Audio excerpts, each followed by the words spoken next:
오늘 제가 소개해드릴 내용은 장기 이식 후 약물 복용이라는 내용인데요. 제가 해마다 강의할 때마다 말씀드리는 건데 그 강의 내용에 들어가기 전에 미리 당부를 드리고 싶으신 거는 아마 이식하기 전에 여러분이 약물을 간단한 약일 수 있고 굉장히 많은 신장 이식 같은 경우 이식 전에 굉장히 많은 약을 복용하시는데 복용을 해보셨던 분들도 있으실 것 같아요. 근데 이제 얼마나 여러분이 그 약에 대해서 잘 알고 드셔왔는지가 궁금하고요. 실제로 약에 대해서 많은 지식을 가지고 있고 관심을 보이시는 것이 여러분의 이식 후의 건강과 안전에 굉장히 중요하다는 것을 말씀드리고 싶고요. 그래서 이 시간 이후에 여러분 이식을 받고 나시게 되지 약물을 드실 때는 내가 이 약을 왜 먹는지, 그 다음 내가 얼마만큼의 약을 뭐 때문에 먹고 있는 건지, 어떤 나에게 부작용이 나타날 수 있고 내가 주의할 것은 무엇인지, 그다음 그렇게 알므로써 여러분이 드시는 약물 요법에 대해서 단순히 의사선생님이 처방해주고 약사가 조제해준 약을 그걸 처방해줬으니까 무조건 먹는 거야. 그냥 그런 식으로 반응하시지 마시고 여러분이 주체가 돼서 내 약물에 대해서는 내가 조절한다. 그렇다고 임의를 조절하시라는 얘기는 아니고요. 조금 더 능동적으로 이 약을 내가 왜 먹을 필요가 있는 약이고 지금 내가 얼마를 먹고 있고 뭘 주의해야 되는 거나 잘 알게 그렇게 하시라는 거를 먼저 당부드리고 싶습니다. 그래서 오늘 내용에 들어가겠습니다. 오늘 내용은 이식 후에 이제 어떤 약을 복용하는 이유가 뭔지라는 거, 그다음에 면역억제제라고 많이 들어보셨을 텐데 이런 면역억제제에 대해서 그리고 면역억제제 이외에 다른 이식 후에 사용되는 약물, 그다음에 몇 가지 효과적인 약물 구별에도 제가 드리는 정보 이렇게 진행하겠습니다. 이식 후에 이제 무슨 약을 복용하게 되고 면역억제제를 복용한다는 사실은 많이 들어보셨을 거예요. 아마 들어보셨는데 그래서 거부 반응, 이식 후에 나타나는 거부 반응 예방하기 위해서 가장 중요하게 면역억제제가 들어가고요. 면역억제제를 복용함으로써 생기는 부작용 중에 하나인 감염에 대해서 예방약이 쓸 수 있겠고요. 그 다음에 이제 기타 이식 후에 합병증일 수도 있고 약에 의해서 생기는 부작용일 수도 있는데 이런 것들을 예방하기 위해서 아스피린이라든가 혈압 장려약, 그다음에 콜레스테롤을 낮추는 고지혈증 치료제나 수능 위장관 보호제 이런 것들이 약이 처방하게 됩니다. 이런 약들을 여러분이 복용하게 됩니다. 그럼 이런 약을 복용하는 이유는 가장 중요한 것, 굉장히 어려운 이식 수술을 하셨는데 이런 이식된 장기가 정상 기능을 유지할 수 있도록 거부 반응을 예방하고 이런 이식으로 인한 생기는 내과적 합병증을 최소화하여 건강한 삶을 유지하기 위해서 이식 후에 약물을 복용하게 됩니다. 면역체제를 왜 복용해야 되는지를 이해하기 위해서는 우리 몸에 있는 면역체계를 이해를 하셔야 되는데요. 우리 몸에는 면역체계라는 게 있습니다. 이 면역체계는 우리 몸에 이물, 그러니까 세균이나 바이러스, 진균, 곰팡이라고 말하는 이런 것들이 들어오면 이런 것들을 공격해서 우리 몸에서 제거시켜서 우리 몸을 지켜주는 역할을 하는 것이 바로 면역체계입니다.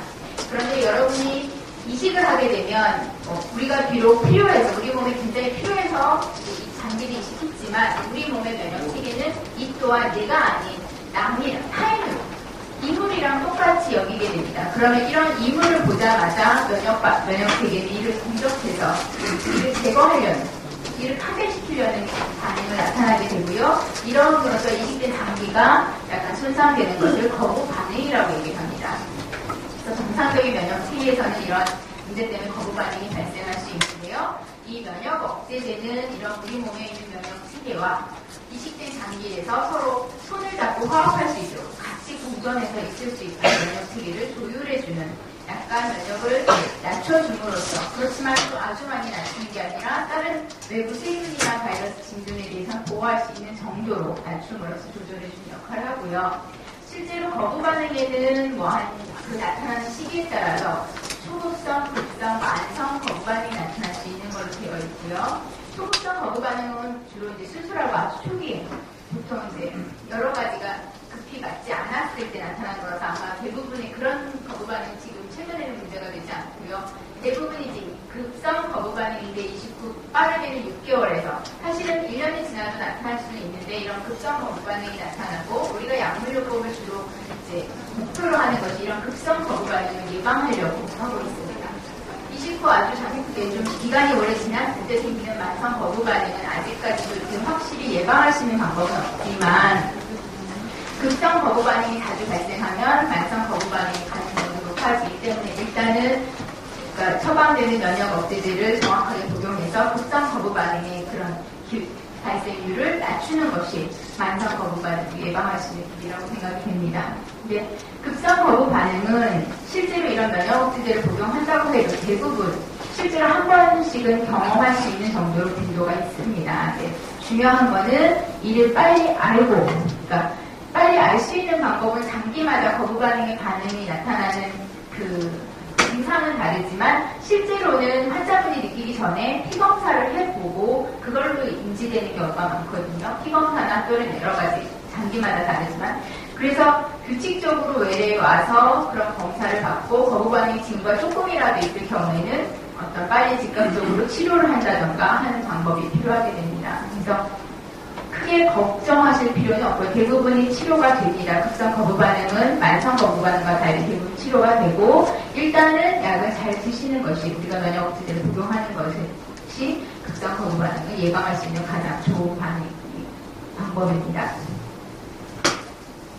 이제 환자분마다 이제 상담을 하게 되면 야 이거 너무 약이 많은 것 같은데 이거 많이 먹으면 더 좋은가요? 아니면 많이 먹으면 안 되나요? 이렇게 얘기를 하죠. 근데 모든 약에는 그 효과와 위험성을 저울질해서 그거에 따라서 맞게 약을 투여하게 되는 거거든요. 면역 억제제도 마찬가지인데요. 면역 억제제를 칼의 양날이라고 설명을 하는데 면역 억제제가 너무 몸에서 지나치게 되면 아까 말했듯이 우리 몸의 면역 체계는 이불로부터 우리를 보호하는 그런 역할이 떨어지고 또 하나는 이제 종양이 생기지 않게 해주는 역할도 하거든요. 면역 체계가. 그런 것들이 너무 떨어지면 이제 거기에 대한 위험성도 있을 수 있고요. 그 다음에 면역 체계가 너무 억제되지 않을 경우에는 거부 반응이 생기겠죠. 처음 약을 쓰는 목적이 거부 반응이 생길 수가 있어요. 둘의 밸런스를 맞춰가게끔 저희 의사 선생님이 거기에 대해서 조율을 하시게 됩니다. 그래서 그 거부 반응과 또는 감염 또는 기타 합병증의 균형을 맞추도록 면역 억제제 양을 조절하게 됩니다. 그 다음에 이제 언제까지 복용해야 되나요? 이거 박스 먹어야 되나요? 라고 질문하시는 분들이 있고요. 일단은 이식된 장기가 우리 몸에서 기능을 하고 있는 동안에는 평생 복용하는 것이 맞습니다. 간혹 아주 드물지만 장기를 이식하고 실패하시는 경우도 있고요. 심장 같은 경우 그럼 다시 투석을 하시는 경우도 아주 드물게 있습니다. 그럴 경우에는요. 다시 복용 안 하는 경우도 있습니다. 어쨌든 우리가 이식된 장기가 제대로 기능하는 동안은 일단 평생 복용을 하셔야 되는데요. 그렇습니다. 그에 대해서 조금 다시 한번 들어가도록 하고요. 그 다음에 이제 또 여러분들이 저희한테 질문하는 것 중에 하나가 저는 다른 사람에 비해서 이렇게 양이 많은 것 같아요. 양이 너무 많은데 이렇게 많이 먹으면 부작용이 문제가 되지 않을까요? 라고 얘기하시는 분들이 있는데 실제로 중요한 면역 억제제는 우리 몸에 들어가는 그 양이 중요한 게 아니라 우리 몸에 남아있는 양이 중요해요. 그래서 뒤에 나오겠지만 약에 실제 남아있는 양을 측정을 해서 용량을 선생님이 조절하게 됩니다. 그 얘기는 조금 다시 풀어서 얘기를 하면 어떤 약 같은 경우에는 하나씩 이렇게 하루 3번 이렇게 먹으라고 하잖아요. 그럼 사람마다 반응이 거의 비슷해요. 그렇기 때문에 별로 이거를 우리 몸에 실제로 얼마 있는지 이렇게 측정을 안 해도 되는데 이 면역 억제제에서 우리 뒤에 나온 타크로리무스나 사이클로스프린 같은 약은 하나를 먹었을 때 사람 몸 안에 남아있는 양이 사람마다 1이 남아있을 수도 있고 어떤 사람은 100이 남아있을 수도 사실에 있는 건 극단적인 비율이긴 하지만 1에서 10까지의 남아있는 양이 틀릴 수 있어요. 그건 아무도 예측을 현재는 불가능하고요. 그렇기 때문에 약을 투여하고 여기에 따라서 우리 몸에 남아있는 용도라고 얘기하거든요. 우리 몸에 남아있는 양을 측정을 해서 용량을 정하게 됩니다. 어떤 분들은 흡수가 좀 덜 되시는 분도 있고 어떤 분들은 우리가 어렵게 말하면 대사라고 하는데 몸에서 약을 빼내는 역할을 하는 것이 너무 발달이 돼 있어서 너무 그 기능이 항진돼 있어서 몸 안에 남아있는 양이 남들보다 작을 수가 있어요. 그래서 투여하는 양은 타크로리무스 같은 경우에는 어떤 사람이 0.5ml, 어떤 사람은 5ml, 6ml 써도 똑같은 8만큼의 농도가 남아있지 않을 수가 있거든요. 그만큼 유전에서 사람에 필요한 양이 그만큼 달라질 수 있기 때문에 이 사람이 너무 이제 사실은 연결들이 많이 돼 있으셔서 서로 물어보다 보면 내가 먹는 양은 너무 많은 것 같고 남은 이게 조금인데 이렇게 생각하실 수 있겠지만 그런 차이가 있다는 거. 따라서 부작용이 생기는 것은 몸에 남아있는 약이 결정한다는 거. 그래서 거기에 따라서 조절을 하게 됩니다. 그리고 또 질문하시는 게 내용 중에 하나가 이분은 사이클로스프린을 드시고 저는 타크로리무스를 먹어요. 그 다음에 저분은 셀셉트를 드시는데 저는 안 먹어요. 이렇게 차이가 있습니다. 왜 그렇게 차이가 있나요? 저도 이거 먹어야 되지 않을까? 저는 전화 왜 이걸 먹나요? 이렇게 얘기하시는 분이 있는데 실제로 면역억제제를 선택하는 그 의사선생님이 선택하실 때는 여러 가지 거부 반응이 있다, 위험성을 찾는데 거부 반응이 발생할 가능성은 어떤 장기를 입시켰느냐, 심장 따르고 신장 따르고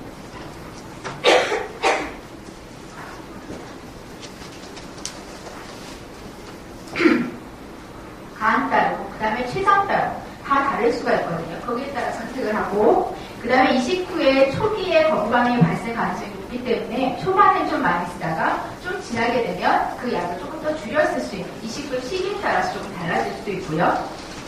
그다음에 어떤 장기를 받았느냐, 뇌설자를 받았느냐, 생존에 있는 분의 장기를 받았느냐, 또는 수술 시간에 뭐가 이렇게 시간이 길어졌느냐에 따라서도 달라질 수가 있고 장기의 크기에 따라서도 달라질 수 있습니다. 그리고 이식 받으시는 분들이 체중이나 연령에 따라서 물론 차이가 있고요. 그 다음에 기저질환에 따라서 어떤 면역억제제가 조금 더 반응을 하는 경우가 있고 아닐 수가 있습니다. 그 다음에 여러 가지 부작용의 합성증에 따라서 뭐 당뇨가 있으신 분 아니면 뭐 조절이 잘 되는 분 아니면 이런 거에 따라서 면역억제제를 다르게 선택하고 있습니다. 그러면 이제 면역억제제는 어떤 종류가 있는지를 보면 이 타크로리무스랑 사이클로스프린 두 개가 일단 가장 주축이 되는 면역억제제입니다. 그래서 이식 초기에는 대부분 타크로리무스 계열이나 또는 사이클로스프린 둘 중에 하나를 쓰게 됩니다. 둘 다 쓰시는 분은 없습니다. 실제로 없고 둘 중에 하나를 기본으로 하고 그 다음에 이제 스테로이드라고 하는 또 이것도 굉장히 중요한 면역억제제 중에 하나를 사용하게 되고요. 그 다음에 이제 마이코페놀레이트라는 계열 중에 여러 가지 이 앞에 있는 약, 이거는 저희가 성분명을 말씀드리는 거예요. 약의 이름에는 좀 어렵겠지만 여러 가지 이름이 있어요. 약의 고유의 이름도 있고요. 약을 만드는 회사가 붙여준 제품명이라고 하는 상품명이 있어요. 그래서 똑같은 타크로리무스라도 회사에 따라서 프로그램에 따르고 타크로그램에 따르고 이런 식으로 상품명이 달라질 수 있고 또 원래 또 FK라고도 얘기하는 그것도 개발할 단계에 있습니다. 좀 사실 복잡하시게는 있는데 이제 가능하면 이게 다 같은 얘기다라는 거를 알고 계신 게 좋을 것 같고요. 그래서 우리가 스테로이드라는 약도 있고 마이코페놀레이트라는 성분명을 가진 셀세트, 마일레트, 마이코틱 이런 약들이 있습니다. 그 다음에 이제 주사제, 이건 보통 이제 입원해서 또는 이식 초기에만 사용하는 주사제로 스티뮬레이트라는 약도 사용이 되고요. 그 다음에 이제 다른 약들은 이제 응급 시기에 또는 이식 후 거부 반응이 발생한 후에 드물게 사용되는 약들이 있습니다. 이제 면역억제제를 사용할 때는 한 가지만 사용하는 일은 드물고요. 보통 두 가지 또는 세 가지를 같이 사용해요. 서로 작용하는 방식이 틀리기 때문에 어느 하나만 많이 쓰면 그 약에 대한 또 부작용이 늘어나기 때문에 그걸 좀 피하고자 보통 아주 최소한서도 2중 또는 3중 또는 4중까지 네 가지를 조금씩 같이 쓰는 겁니다. 그래서 서로의 부작용을 조금 줄이면서 효과를 주면 거부 반응 예방하는 효과를 주면 그건 최대화가 될 수 있도록 2중 또는 3중 또는 유도 효과까지 4중까지도 사용하는 경우가 있게 됩니다. 그래서 이 둘 중에 한 가지 선택하고 스테로이드가 선택되고 이것이 사용되는 환자와 사용하지 않는 환자가 있습니다. 그럼 지금부터는 개별 약물에 대해서 잠깐 설명을 드릴게요. 아마 지금 복용하고 계신 분이라면 얘가 빨리 오실 거고 내가 먹느냐 그래서 얘가 빨리 오실 거고 복용하지 않고 이제 처음 들으시면 왜 이렇게 복잡하고 많아 라고 생각하실 수도 있을 것 같아요. 근데 이제 한 가지 먼저 당부를 드리고 싶은 말은 이제 이식하는 분들이 워낙 서로 간에 얘기해주면 약이 굉장히 많다더라. 이 많은 약이 너무너무 힘들다더라. 이렇게 얘기를 하시는데 실제로 초반에는 약이 많은 게 사실이고요. 이제 저희가 환자 상담을 해보면 한 2주 후에 이제 퇴원하고 LA를 오시게 되면 거의 다 적응을 하세요. 적응하는 거 힘드셨냐고 제가 꼭 물어보는데 많이들 괜찮았다라고 얘기를 하시고 그게 이제 간단해지는 게 3개월 때 한번 간단해지고 6개월 때 간단해지고 그 다음에 1년쯤 되면 구체적으로 이제 적응을 하시게 돼요. 너무 긴장하지 마시고 들으시라는 거고요. 그 다음에 이제 타크로리무스라는 거 요즘 가장 많이 사용되는 면역억제제 중에 하나고요. 이건 다른 이름으로 프로그라 타크로베 또 다른 이름으로 FK라고도 얘기를 합니다. FK라고도 얘기를 하고 이 용량도 여러분이 기억을 해두셔야 돼요. 드시고 계시는 분이라면 이게 1ml짜리 0.25짜리도 있고 또한 0.25짜리도 있습니다. 그래서 자기가 몇 미리 먹는지도 꼭 기억을 해주셔야 합니다. 그래서 물론 이제 다 알아서 옆에서 처방 잘 되고 약 잘 조제되어 나가고 하면 뭐 모르셔도 지장이 없을 수도 있지만 때로는 이게 용량이 계속 바뀌거든요. 그래서 이전 용량을 기억하고 드셔도 안 되는 거고 용량을 기억하셔야 되고 이 약은 공복에 먹어야 하는 특성을 가지고 있어요. 이 약이 몸에 흡수될 때는 몸속이 공복인 것이 흡수를 가장 잘 되게 한다고 합니다. 그래서 이런 공복을 지칭하는 게 여기서 이제 많이들 헷갈려 하시는데 식전 1시간, 밥 먹기 1시간 전 또는 밥을 먹고 나서는 2시간을 공복이라고 저희가 얘기를 합니다. 그래서 식사를 기준으로 식전 1시간, 식후 2시간이 공복이고 이 약은 가능하면 공복에 맞춰 드시되 또한 몸에 일정한 양이 있어야 되니까 12시간 간격을 맞춰서 드시라고 이제 설명을 드리고요. 이제 저희가 이렇게 퇴원하시기 전에 한번 설명을 드리고 퇴원하실 때 이제 가서 안내문을 짜드리거든요. 그때 시간을 다 정해드릴 겁니다. 이식하는 장기마다 조금씩 시간이 달라서 오늘 그건 구체적으로 언급하지 않을 거고요. 그다음에 한 사람마다 복용하는 양이 제가 처음 설명드렸듯이 차이가 있을 수 있다고 말씀드렸죠. 몸에 남아있는 양이 차이가 있고 그리고 또 한 사람이 같이 드시는 약물 또는 환자분의 몸 상태 얼마나 회복됐는지 특히 간이 얼마나 이제 회복돼서 자라고 있는지에 따라서 약 용량이 달라질 수 있거든요. 그래서 오실 때마다 일단은 약 온도를 검사해서 용량을 조절하게 됩니다. 그래서 매번 내가 먹어야 되는 양이 3ml, 3ml에서 2ml, 2ml로 바뀌었는지 2.5, 2.5로 바뀌었는지 이런 걸 기억하셔야 되는 거고요. 이제 체열하는 시간은 다음 약 복용하기 전 아침 8시에 드시는 분은 7시에서 8시 사이 정도에 체열하시면 되고요. 10시 드시는 분은 8시에서 10시 사이 요즘 체열하시면 다음 약 복용하기 전이 됩니다. 약을 복용하고 나서 체열하게 되면 우리가 기준으로 하고 있는 정도가 틀려지기 때문에 그걸 용량을 조절하기가 어렵습니다. 그렇다는 거. 그 다음에 이제 이 약이 좀 까다로운 것이 다른 약을 복용하는 거와 영향을 많이 받는다. 복용하는 시간을 위해서 영향을 받는다기보다는 몸 안에 들어가서 영향을 받거든요. 때로는 같이만 안 먹으면 되지라고 생각하시는 분들이 있어요. 다른 약에 영향을 많이 받는다고 저희가 설명을 드리면 이거 같이만 안 먹으면 되지라고 설명할 수 있는데 그게 아니라 몸 안에 들어가서 영향을 받는 거기 때문에 일반적으로 저희가 처방하는 약 외에 다른 약을 복용할 때는 거기에 대해서 많은 주의를 기울이시고 저희한테 한번 문의를 하시고 하셔야 됩니다. 그 다음에 음식에 의해서 아까 흡수가 저하된다는 말씀드렸지만 또 하나 음식 뒤에 나오겠지만 다목 주스에 의해서도 약물 농도가 증가될 수 있습니다. 그런 것들이 있고요. 그 다음에 부작용으로는 대표적으로 신장에 대한 감염도 있지만 신장에 대한 부작용이 있어서 저희가 여기에 대해서 꼭 신기능 검사를 하면서 조절을 하고 있고요.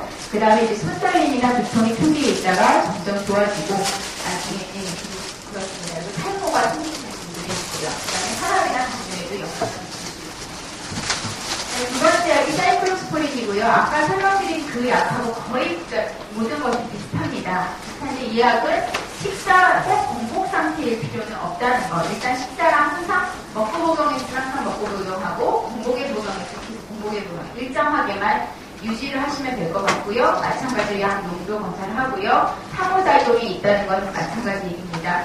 그 대신 이 약은 아까 타크로림과 다르게 약간 탈모보다는 잠옷증이라든가 치유증 식의 가능성이 있어서 구강 밑에는 좀 더 철저히 하셔야 되는 거고요.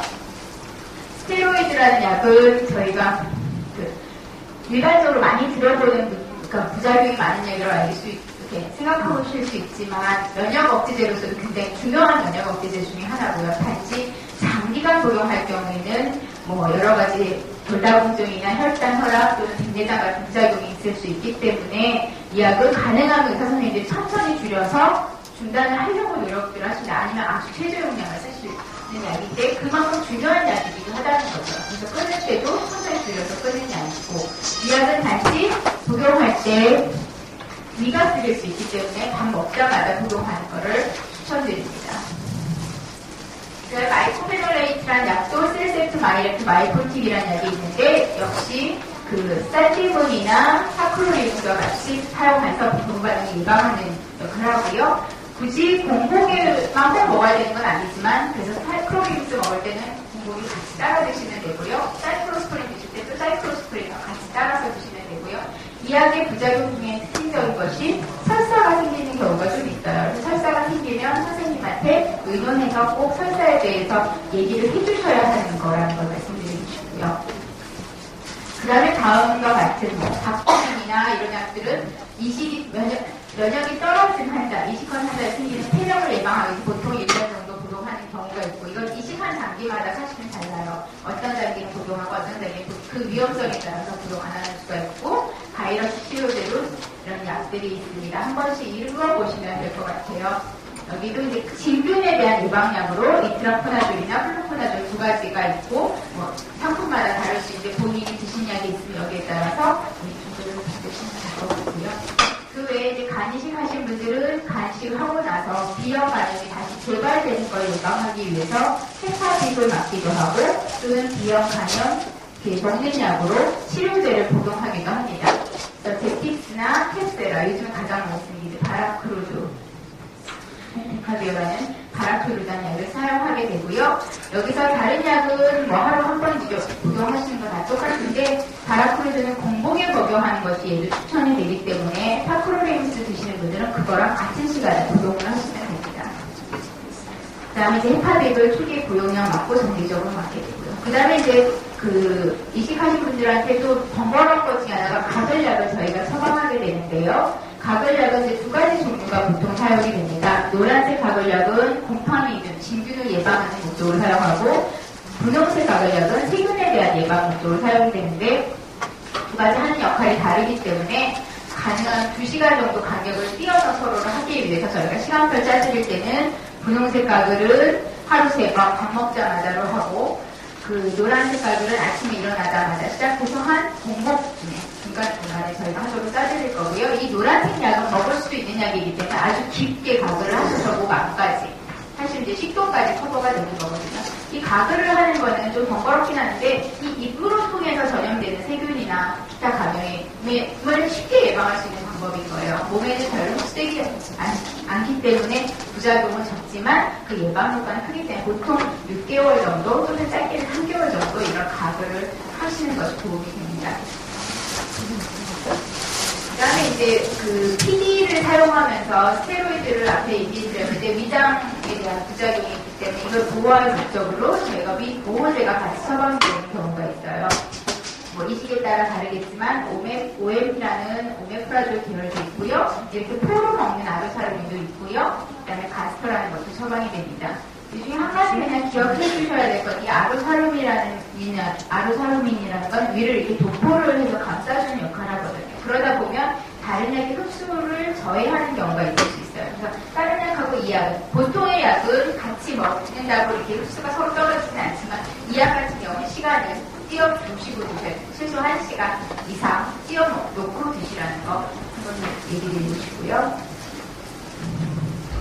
그 다음에 이제 혈전이 안 생기도록 하기 위해서 아스피린이라는 혈전약이 처방되는 수가 있고, 그 다음에 이식 전의 상태나 또는 이식 후에 새로 생긴 고혈압 치료제의 목적으로 가장, 물론 다른 약, 많은 약들이 사용될 수 있게 가장 흔한 거 하나만 제가 넣었는데, 암로디핀 같은 것이 사용될 수 있습니다. 그다음에 이제 당뇨약도 초반에 인슐린 쓸 수도 있고, 다 드시는 건 아닙니다. 그다음에 이제 고지혈증 치료제 또는 좀 다른 보호제로 쓸 수 있고요. 일단 각각의 약에 대해서 이제 설명을 해드렸고요. 자세한 거는 그 해석 보시면 되고, 앞으로 이제 본인이 복용할 약에 대해서는 좀 더 약사와 많은 정보를 받으시는 게 좋을 것 같고요. 지금부터 효과적인 약물을 위해서 여러분에게 주고 싶은 제가 정보예요. 일단은 앞에서 말씀드렸듯이 본인이 먹는 약의 이름, 그리고 몇 미리짜리인지 함량이라는 그거, 몇 미리를 먹고 있는지 이걸 반드시 기억하시는 게 좋고요. 이걸 기록을 해놓으시면 더욱더 좋고요. 그 다음에 이제 이전에 복용했던 거하고 약 모양이 틀리거나 또는 용량이 선생님이 설명이 없어도 갑자기 많이 틀린 경우, 또는 내가 0.5를 먹고서 갑자기 없어졌다, 이런 거를 잘 있는데 잘 모르겠다, 설명을 충분히 못 들었다, 꼭 확인하시고 드셔야 돼요. 아니 맞겠지, 이렇게 드시다가는 잘못되는 수가 있으니까 꼭 확인하셔야 된다는 거. 이건 약사도 저희가 확인해 드릴 수 있고 외래에서도 확인해 드릴 수 있을 것 같고요. 가능하면 약은 동일한 시간에 드셔서 습관이 되시는 게 좋고요. 이런 동일한 시간을 맞추기 위해서 지금 가장 편한 거는 저희가 추천해 드리고 싶은 건 핸드폰 알람으로 해놓고 그 핸드폰 알람에서 약 먹어야 되는 시간 이렇게 하시는 게 좋을 것 같고, 또한 일주일에 한 번 먹는 골다공증 약 같은 거나 일주일에 2번 먹는 감염 예방약 같은 경우에는 날을 딱 정해놓고 복용을 하셔야 된다는 거고요. 그 다음에 일단 뭐 약통에 약을 챙겨서 드시는 분들은 일주일 동안의 약을 챙겨 놓으시고요. 대신에 그때 빠진 게 없는지 기록을 해주셔야 되고, 해주셔야 됩니다. 그리고 이제 또 하나는 너무 잘 알아서 또는 부작용이 생겨서 약의 용량을 함부로 변경하는 일은 없어야 될 것 같습니다. 그만큼 위험할 수도 있는 약이기 때문에요. 그렇고 이제 언제든지 물어봐서 해야 된다는 거고, 부작용이라고 생각해도 꼭 물어보신다는 말씀입니다. 그 다음에 이제 꼭 매번 드셔야 되는 약이지만 까먹었을 수가 있다, 잊어버렸을 수가 있잖아요. 그런 경우에는 일단은 원칙은 생각나는 즉시 복용을 하시고 다음 복용 시간을 미루는 거예요. 근데 만약에 이건 조금 어렵지만 우리가 12시간 간격으로 2번 면역억제제를 복용하잖아요. 그 중간 정도의 시간 이내에 생각나면 무조건 먹고 다음 것도 그 시간에 그대로 드시면 되고요. 그 이후에 다음 복용 시간이 너무 가까이 생각났다. 어쩔 수 없이 그 시간에 드시고 다음 거를 포기를 하시고, 그렇지만 기록을 해놓고 포기를 하셔야 돼요. 한꺼번에 2배를 드시는 건 안 되고요. 기록을 해놓으시라는 거는 다음에 외래할 때 선생님이 그걸 참고로 양 농도를 하도록 하기 위해서입니다. 꼭 알려야 되는 거고, 그다음에 여행할 때는 약이 떨어지지 않는 게 가장 중요합니다. 그래서 약이 떨어지지 않도록 양쪽에 다 챙기셔야 되고, 그다음에 시차가 혹시 큰 데로 가실 때는 1시간이나 2시간 정도 한 2, 3일에 거쳐서 시간을 바꿔서 조절할 필요가 있고요. 그 다음에 이제 다른 약을 드시고 싶은 이식하고 나서 이제 몸 상태 때문에도 그렇고, 우리 보약이나 한약, 홍삼 이런 건강보조식품을 드시고 싶다고 얘기하시는 경우가 많은데, 진통제도 이제 신장에 무리가 가기 때문에 저희 면역억제제랑 같이 사용하지 않는 게 좋고요. 일부 진통제를 빼고 대부분의 말하는 진통제가 그렇고요. 한약이나 생약 건강보조식품은 이 저희가 복용하고 있는 면역억제제에 어떤 영향을 줄지 모르고요. 실제로는 하나의 성분이 아니라서 알 수가 없고요. 그래서 드시지 않는 걸 권장해드리고, 또 하나는 그 건강식품을 몸에 좋으라고 먹은 그런 한약이나 보약 자체가 신장이나 간에 영향을 줄 수, 무리를 줄 수가 있다는 거죠. 그렇기 때문에 저희는 안 드시는 걸 권장해 드립니다. 그 다음에 이거는 자몽 주스가 아까 약효를 올리기 때문에 내가 드시지 말라고 했는데, 거꾸로 환자분들이 자몽 주스를 먹어서 내가 약의 양을 좀 줄이면 안 될까요? 라고 물어보시는 분들이 있어서 실어드렸는데요. 실제로는 자몽수가 약의 효과를 올리기 위해서는 굉장히 균일하게 똑같은 배치의 것을 그만큼을 먹어야지 그런 효과를 나타낼 수가 있어요. 이게 그 일정한 효과를 나타내지 않고 어제도 올려서 어제도 낮으면 거기에 대한 위험성이 큰 거기 때문에 실제로 현실적으로 좀 불가능한 면이 있습니다. 네, 이상이고요. 저희 이제 약사들이 환자분들 퇴원하시기 전에 이식 수술을 하시고 나면 한 번 더 올라가서 면역억제제 영상을 설명을 해드리고요. 그 다음에는 퇴원하실 때 스케줄표를 짜드릴 겁니다. 몇 시에 뭐를 드시라는 걸 짜드릴 거고, 그 다음에 이제 간이식의 경우는 현재는 퇴원해서 외래에서 상담을 해드리고 있고요. 다른 분 같은 경우에도 언제라도 문의가 있으면 그 다음에 해드리려고 노력하고 있습니다. 여러분이 이렇게 애쓰시고 열심히 노력하시는데 현장 안에 계시고 현장에서 많이 도와드릴 것을 약속드립니다. 감사합니다. 간단히 질문 몇 가지만 답변 하겠습니다. 질문 빼고.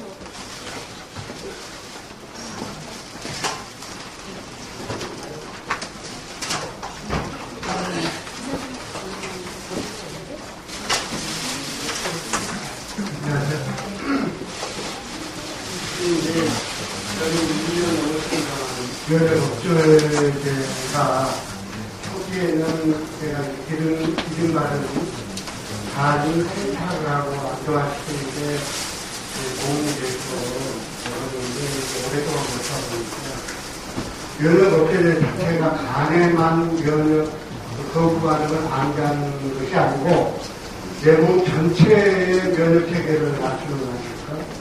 그래서 이제 제가 염려하는 것은 외부 감염하고 그 다음에 이식 전에부터 내 장애 중에 약한 부분이 있거든요. 예를 들어 제가 위장에 위궤양을 그런 그 두 가지 측면에서 볼 때는 면역억제제를 먹음으로 해서 내 몸 스스로 그런 약한 면을 강력하게 대처해야 할 기능이 없어지는 것 같아요.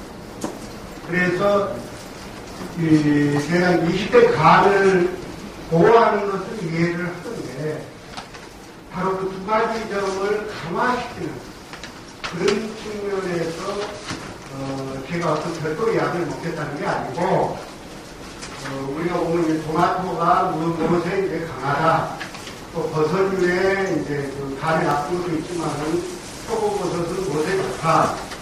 또 어떤 견과류는 무엇에 좋다. 이런 그 일반적으로 뭐 대체나 부득하게 전해져 온 게 있지 않습니까? 또 어떤 면에서 가스로 증명이 돼 있고요.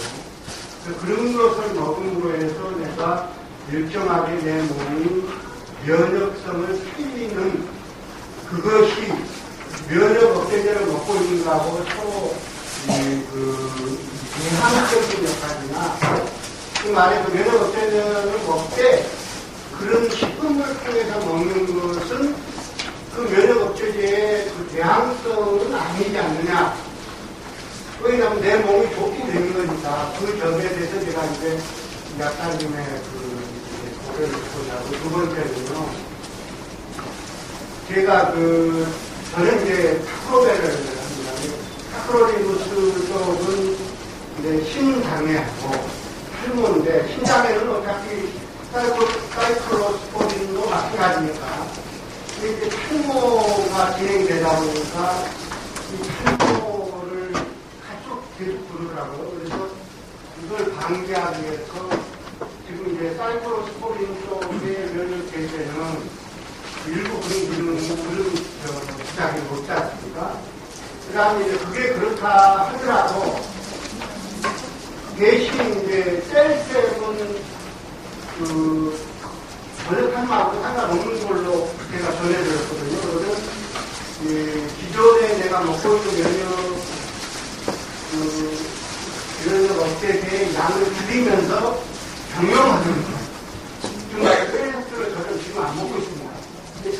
그걸 탈모를 확인시키는 걸 줄이고 셀셉을 더 내가 약을 먹으면 면역 억제를 하면서 탈모를 예방할 수 있지 않느냐 하는 것을 제가 얘기해 드리고 싶고요. 세 번째는 아까 이제 말씀하신 게 자몽인데 물론 이제 자몽은 근처에 안 가는데 우연찮게 저번에 보니까는 우리가 이제 여름 되면 탄산음료가 몸에 해롭잖아요. 그래서 이온 음료를 먹습니다. 근데 이온 음료를 무심코 굉장히 많이 먹었어요. 그 이온 음료를 떡 먹고 보니까는 거기에 그레이프프루트의 과일주라고 되어 있더라고요. 이게 자몽이거든요, 자몽.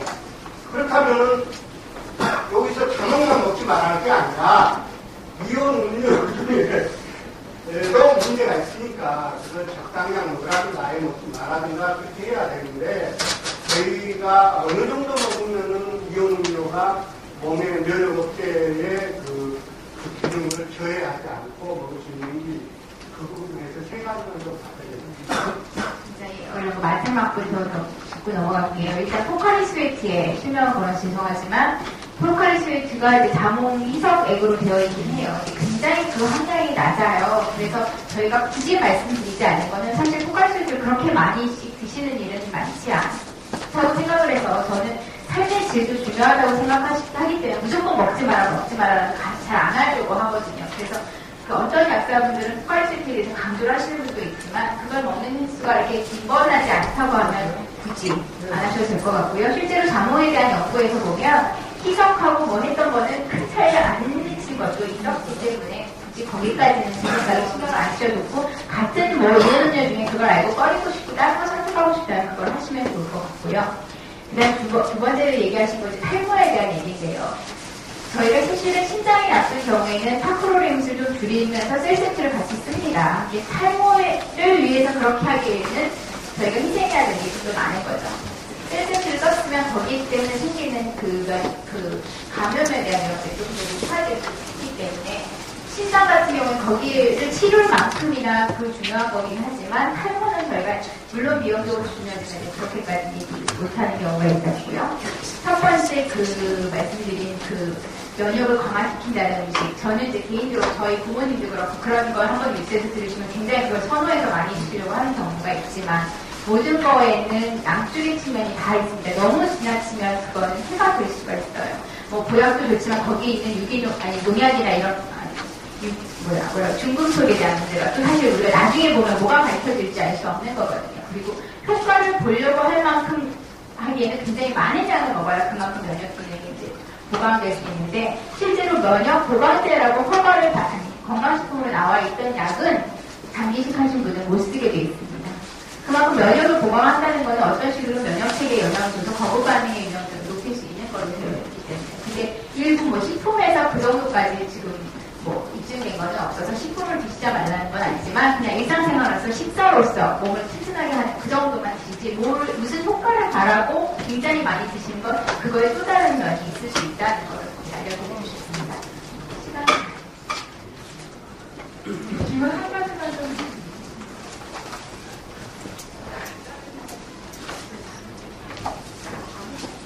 사무실이나 신날 이식을 받았는데요. 병원에서 약을 먹고 있다가 얼마나 설사가 너무 심하고 손은 아니라고 연락을 해서 병원에 입원을 해서 약을 조절을 받았어요. 그래서 이제 집에 가서 지금 며칠 전에 파는 실습으로 연결을 딱 했거든요. 지금 맨날 가슴이 답답하다고 그러고 기력이 없어요. 그리고 잠을 너무 많이 자는 거예요. 그러니까 너무 선정 상태를 유지하고 있는 것 같은데 약이 너무 심한 거 아니에요? 그건 뭐 개별적으로 들여다봐야 알 것 같고요. 또 신장이라고 하면 가슴이 답답한 건 또 하나의 신호일 수도 있기 때문에 진료 보실 때 말씀하셔야 될 것 같고 실제로 타코로닉스 같은 경우는 불면증 치료하시는 분들이 더 많기는 해요. 그래서 많이 이제 실제로 건강하게 식사를 잘 못하실 정도가 아니면 그럼 이제 식사를 잘 드실 수 있는 방법을 고민해 보시는 게 더 맞을 것 같아요.